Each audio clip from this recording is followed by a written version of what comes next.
I'm kind of Maybe we might get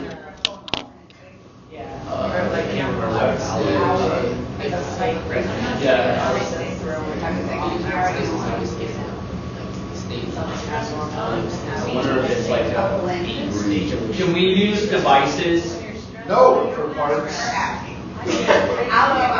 Okay, hey, but don't worry, you're going to get a right No, it answer. doesn't work at all. Okay? It just annoys me that. So we're not necessarily supposed to be writing down yet. If you feel like you know the answer and you're sure about it, write it down. If you're not sure, don't write it down. I just want you to discuss it. Okay, I'm going to go through this with you. All right, homeostasis. Does anyone know what that means? Baseline. What does homo mean? Same thing. So homeostasis. It's same as always. Yeah, so By normal. yeah, balance, baseline, equilibrium. All of us want to stay at homeostasis. We want to be at the same temperature, comfortable, everything's the same. That's what we're always trying to get back to. What is the stressor as related to homeostasis? The stimulus with an increased alertness. It changes. Yeah, stressors move us out of homeostasis. Anything that moves you out of homeostasis is a stressor. True. Okay. Yeah. Allostasis is the process of moving back to homeostasis. So, yeah. So you have homeostasis. You're knocked out by a stressor. Allostasis is trying to put you back into it. We do that all the time. We want to kind of some of those things you were talking about. What was going on with Ed's? What is the stress response? Shirley, Helen already mentioned it. What is the stress response? How do we do it? No. Okay. Yeah. What is this? It's very common. Something stressful happens. What are your options? Runway. Which is Fight or flight. Fight, flight, or freeze. yeah. The new one is freeze. They've added freeze to it. Okay. So we got flight, fight, or freeze. What did X decide to do? There was a little bit of a fight because there was discussion about the earbuds, and then flight flew away. Very normal stress response. We know the kid's stressed because he had a normal stress response. Okay, this is the big question, big takeaway today. What is the difference between stress and distress? Distress is placed on you. I think distress is how you feel about the stress. Because the stress is going to be more of not objective, which would be subjective. Depending on the person. I'm listening. Yeah. So distress is more of a feeling. Stress is a thing. Distress is a And feeling. more dependent on the person. Okay. Would distress be like the result of a continued status of being stressed? Yeah, so one of the other talked about degrees. There's stress, and then there's a higher degree of distress. I'm going to change that. We use the term interchangeably, stress and distress, but really, stress is positive. There is no growth without stress. Okay, so stimuli that stresses you, takes you a little bit out of your homeostasis, and pushes you a little bit, helps you grow. So in exercise, if you wanted to start an exercise program, what would you do? Call a doctor. Doctor says, go exercise. What would you do? I'd go run. You'd go run. Okay, how long or far would you run the first day? The first day, like right now? Or Don't have. okay, Right now. on Monday I ran like 11 miles. How far should I run the first day I'm going to go? I don't think you're just A starting. little bit No, I'm not. How long would you recommend? that I go run. Go like walk for 3 minutes, jog for 1 minute, walk for 3 minutes, jog for 1 minute. Are you Until you're sexist? really what? Are you sexist? Until you're No. ageist. Ageist? What? Believe it or not, I'm basing off what shape I think she's in. And So the level of her running 11 miles would put her in. distress. The hospital. Distress. Right? So you answer. So stress, perfectly normal, healthy. We need it. We can't grow without stress. Distress is when I can't handle the stress. Okay, so I'm in distress. So you can see where these terms get thrown around. If I tell you I'm stressed out, what I'm really saying is I'm in distress. Okay? And again, biologically, we need this. What age is the average age of someone that dies in a war? 24. That was aggressive. Yeah. we go through stressful things in our lives, right? We seek out stress. We have adrenaline junkies. I'm going to go into it more later. So there's definitely a role for stress. We have stress as a negative connotation, but what I'm trying to do is change your mind about that. There's a positive reason for it. We have to have stress. We just don't need lots of distress. Okay, so here's your response. So when X got in the situation, I don't have freeze on here, which is what you said you would do, right? You said that if you were in that situation, you would just froze and not run away and not engage. No. I said that I wouldn't do was leave. I would not flee. I might act a donkey in Would that you fight? space. You'd Possibly, but I would not flee. Okay, I would freeze. That's my personality. I wouldn't do anything, but I wouldn't not do anything. Like, you know. Okay, so when the fight or flight, my heart pumps. Hopefully you don't have chest pain. Your heart beats fast. You can feel your heart beating. You're going to breathe faster, right? Your muscles tighten up. Your neck and shoulders especially, right? People talk about carrying the tension in the neck. All of those things. The hidden effects. You get an adrenaline release. That's energy into your system so you can either fight or flight, right? You can move. Your blood pressure rises. This is kind of fun. Your sphincters close. You get all puckered up, right? And then the last one, and this is really what we're talking about today, is you have a cortisol response. You release cortisol into your system. What that does, what we're going to talk about more today, is what that does if that happens over and over and over and over. Okay, why are health outcomes for people born into poverty so much lower than for those born with sufficient levels of wealth? What do you mean by health outcomes? Who lives longer, rich people or poor? Or no, middle class people or really poor people? They have less stress about, they know where their food's coming So what's going on there? from. Stress level is lower. Yeah, we talked about stress. Basic needs are usually met. So they have less to stress it out. Stability. Better access to health. Yeah, the healthcare one I'm not 100% sure on because there's, like someone pointed out, there's care. Like even if you're really poor, you have access to hospitals in America. Maybe in other countries it's a different thing, but you have access to hospitals. But, and then someone brought up nutrition. They feel like the more money you have, the better nutrition you can have. But I did point out there's a guy who lives in a giant white house that only eats McDonald's all the time, and he says he's super rich. Right? But they have choices.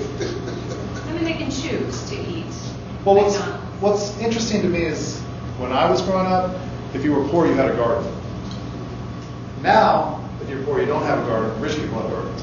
Right? It's kind of that different. So it's just changed. But education, I think, my great opinion went to sunscreen because, I mean, we use sunscreen because we have information saying that we need to wear sunscreen. I mean, I got think you. it's the access to information and gardening also. Okay, so you think, so I don't want to get too far into this. Do you think, because this is my newest thing I'm going into, do you think intelligence has something to do with it? No. Your IQ? I don't. I think it's access to information.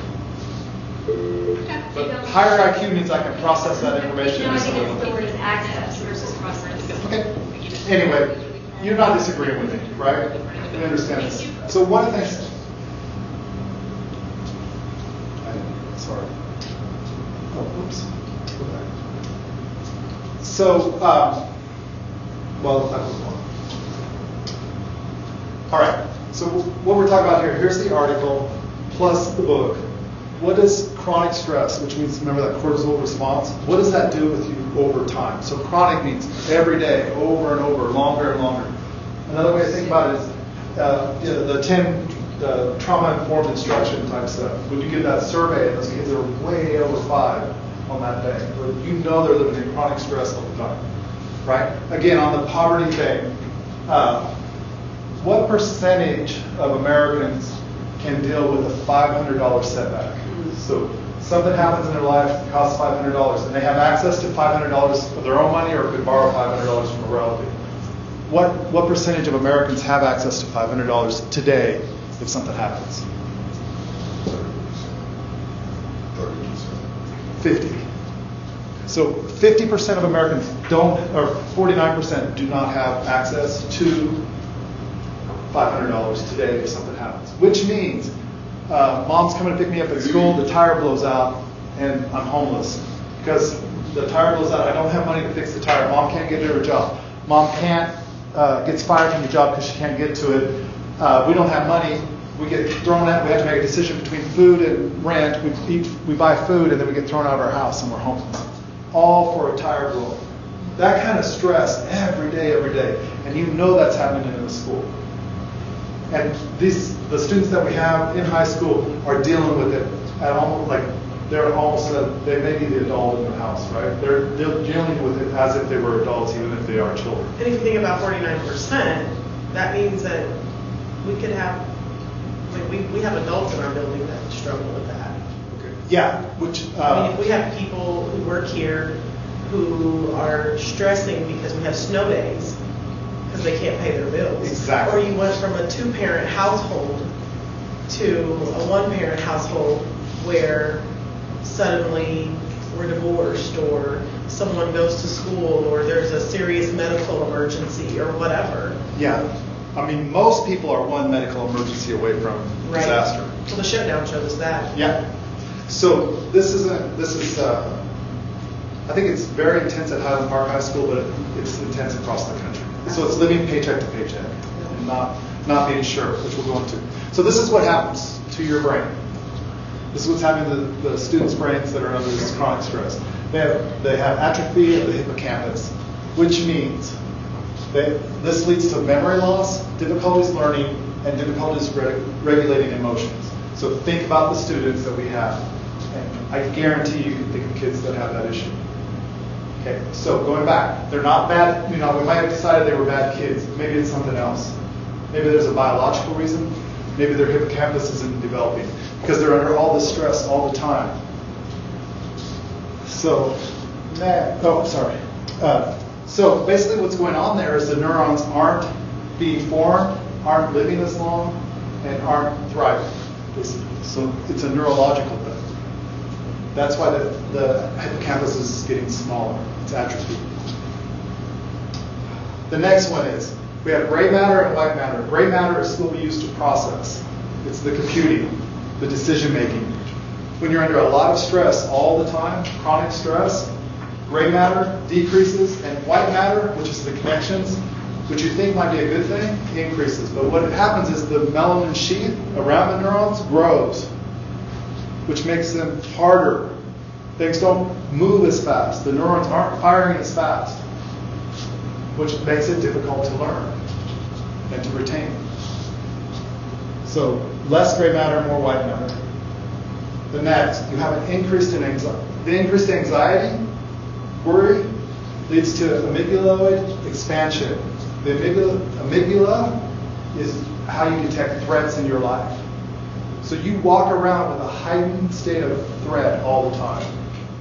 That means if somebody says one thing to you, you explode because you feel threatened all the time. That means a teacher telling you to take out your earbuds becomes the same as him saying he's going to murder you, right? You can't, every threat is heightened. Right? And you have emotional memories. I don't know what happened in that case with X, but maybe X was told by an adult to do something and it got the tar beat out of him. So as soon as the teacher said that, it triggered all that for him. And he could feel all those emotions coming up of how he felt when he was out, like someone was beating him. Like the next step was getting hurt. Those kinds of things. The depletion of dopamine, we're going to come back to dopamine. Generally, your dopamine drops, and I'll explain a little bit later why. And then you have this term, Anhedonia, which is hedonism, where you're all about yourself, and pleasure. It's the opposite. You can't feel pleasure. So I was telling the other groups, I used to see these kids that walk around here like zombies, and they have almost no affect. They don't go up or down. And I assumed they were all high. Right? That was my assumption. They're just high. They just they smoke so much marijuana they can't feel anything right now. Which we can go into and talk about why they might do that. What it may be is this chronic stress, and that's how they deal with it. They're doing the freeze. Right? They're shutting everything out so they can just try to stay at homeostasis. They can just keep that equilibrium to get through the day. And levels of depression. And then the prefrontal cortex, we talk a lot about it. What do you guys know about it? Where all your learning happens. Well, it's the last part of your brain to develop, and it's the one that gives you impulse control, delayed gratification, long-term consequences. When does it develop? We had an argument with the science. 25. So I had heard 25. Becky Fink told me that she was at something, and they said it's closer to 30. It may be closer to 25 for women and closer to 30 for males. So going back to, that's why 19-year-olds are dying in wars, right? They want to do the right thing. They want to be heroes. They want to protect their families. They want to do all this stuff. They aren't capable of thinking long term. They can't really think about dying, right? So they're in there. They get in fights. They go down. I saw a video of this kid going down the interstate on a motorcycle, doing a wheelie down the interstate like at 150 miles an hour. It was crazy. So they can't think long term. It maybe also explain why I'm in love with my girlfriend and she gets pregnant in high school. I didn't really think it through. I loved her. I know it's probably not the best thing, but I can't think long term. I can't think what will be this baby's life. That sort of thing. So the stem cells aren't being produced, so it inhibits those connections. It takes longer for that prefrontal cortex to develop. One of the things that's really cool is that your brain is soup. It has lots of plasticity. It never stops developing. So it doesn't mean they'll never get it. It's not like they didn't get it when they were 5, they'll never have it. It's not like language or something like that. It just may take longer. Since we're on that, here's another really fun thing. Who's happier? 20-year-olds or 50-year-olds? Fine, happy. Yeah. When they do surveys, who's happier? 20. 20s. 50-year-olds. Who's happier, 50-year-olds or 80-year-olds? 80-year-olds. Your brain never stops developing and you get happier and happier. What happens is when you're 20, you are relentlessly comparing yourself to others. What do I have? What do my friends have? What? By the time you're 80, you're just like, Half your friends are dead, so you must be once you're kind of through the reproductive years, you start focusing on family, friends, social connections. And that really becomes your world. That's why Facebook is great for older folks and awful for young folks. Older folks are connecting with their friends and staying connected. Young folks are just comparing themselves to each other and who has the best curated life. So, and then overall, you have a decreasing number of stem cells turning into neurons.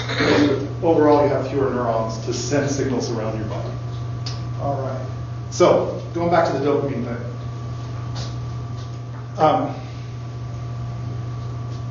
There are students in the school, there's teachers probably, people working in the school that are addicted to stress. And you call them drama queens or hotheads and those kinds of things. So, again, dopamine overall drops down. But they seek dopamine hits, and to get that, they get in these stressful situations. It's the same reason why people like horror movies. I don't get it. I get nothing out of it. But some people love them. Plus, the horror movie, you get all the thrill of being in danger without actually being in danger.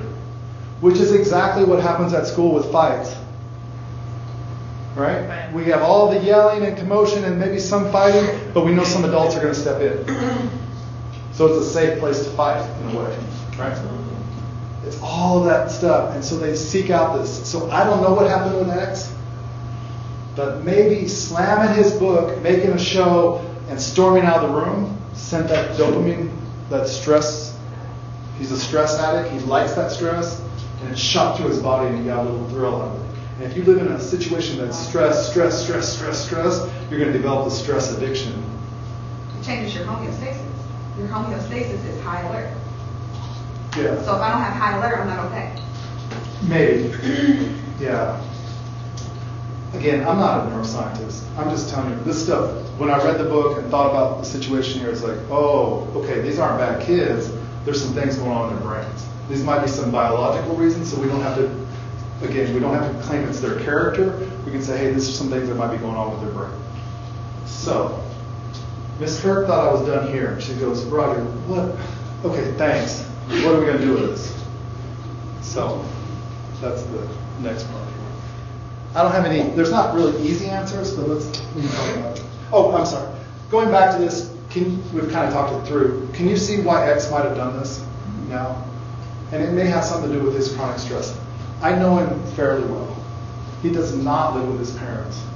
I know one of his parents is deceased. I don't know about the other one. I know he lives with relatives. Okay. I know he is not reading at a high school level, not even close. So everything in school is super hard for him. He's good-natured, but I imagine his life was very stressful. To be a sophomore in high school and not have your parents, I mean, that's rough. And I don't know what his social support looks like. So I'm just saying, there's a good chance. I don't know that he's documented. There's some of those things, there's all this stuff that leads me to believe he might be under chronic stress. So this is a perfectly normal stress response for someone under chronic stress. It's normal behavior. It seems abnormal, but it's normal for what he's going through. All right. So what can we do at HPHS? Here's what Robert Sapolsky recommends. Okay. First, outlets for frustration. Some of our students, they haven't been good models. They haven't had good models of how to resolve issues. So also they may need just what you said. Maybe X needs his headphones in to do his work. It's his way of escaping from all of that, so he can just focus on this. Now the teacher should have left a note if that's the case. Okay? Or maybe it's the baser room. Maybe I'm so out of it I need to go to a baser room. Or like when I was teaching, it was go to the. I had a sofa and a puzzle, and just go over there and be. You can do school later. We'll just do that. So is there an outlet for your frustration? This is what you were saying. Is there a sense of predictability, that homeostasis? Can I predict what's going to happen when I walk into the class?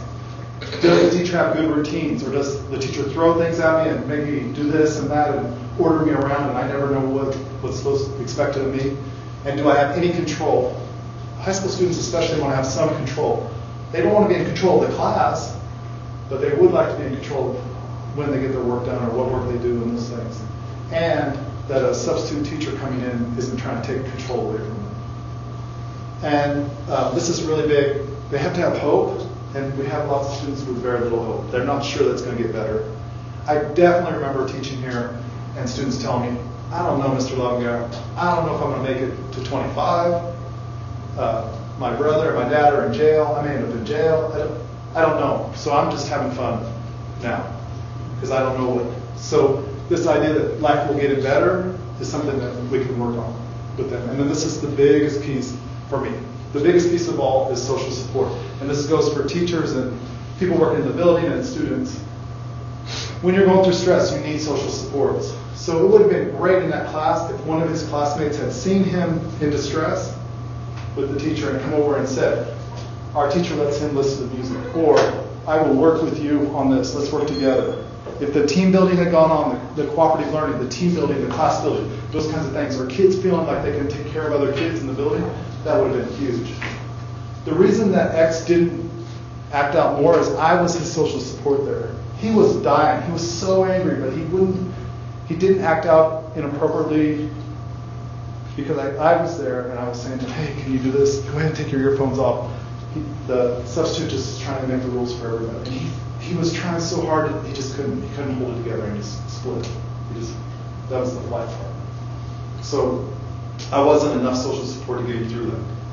But if you had that social support, it would have been really great. So that I'm going to encourage you to keep building that in your rooms, that they can rely on each other and rely on you. Because this is the place, and this school is their social support. This is where adults treat me with dignity and look after me and care for me. This is where people in the classrooms, I have friends. This is their social support because you don't know what's going on out there. You don't know what social support is like. Now, I didn't expect this, but teachers came up to me after this and they're under distress. Yeah. Okay, I'm going to say this very carefully. You know who you're hanging out with and whether they're good for you or not. Okay? And maybe it's fun to say the kids are bad, the school's bad, I'm blah, blah, blah, blah, and brag about stuff. but understand that takes a toll on you. That's not a support. There's times when it is a support, but it's not always a support. And I get to see every collaboration, and every one of them is different, and it's like a classroom. Every class is different because of a few different people, but I'm going to highly recommend finding social supports that really support you, get you through so you're not in distress, that you're just stressed and you don't move into distress will get you out of it. So that's what I got today. You guys got questions? Miss Watson, please report to room 135, please. Miss Watson. It's interesting that you just said that, 135. that last piece. Miss Crook and I took a group of kids and we went to Pitt State. And very successful man, veteran man, and he was a mathematician who became, he wanted to be a band member. He was in a band, but reality set in and he became this hugely successful multimillionaire of running Miller's Imaging, which if we send anything out to get books bound or you get really large, giant prints for companies and stuff, likelihood is they've actually gone to Miller's in Pittsburgh, Kansas. And but I thought it was so interesting as he was talking to a room full of professors and teachers and administrators who were there, and then kids who were there participating in Math Day, and talked about the norms that they had for their job, and that it became, and I just thought it was so intriguing, it never left me, that one of their norms or the expectation, and it's actually fireable, is it complaining. Yeah. And it's not complaining about even work. Like, I don't want to work alongside you and hear all of the problems that are happening in your home. I don't want to work alongside you and you come and this is your social outlet also. It's a psychic toll. I mean, it was profound for me because I was like, oh my goodness, because as educators, not only are we having to own that from the kids and the families, etc., we're having to own that sometimes of our colleagues. Have you seen the It was Burnett Center powerful. norms?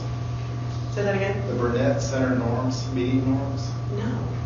So they had a meeting in the building and put them up all over the place, so I stole them. So the one that gets me on that is assume best intentions. And I don't see that.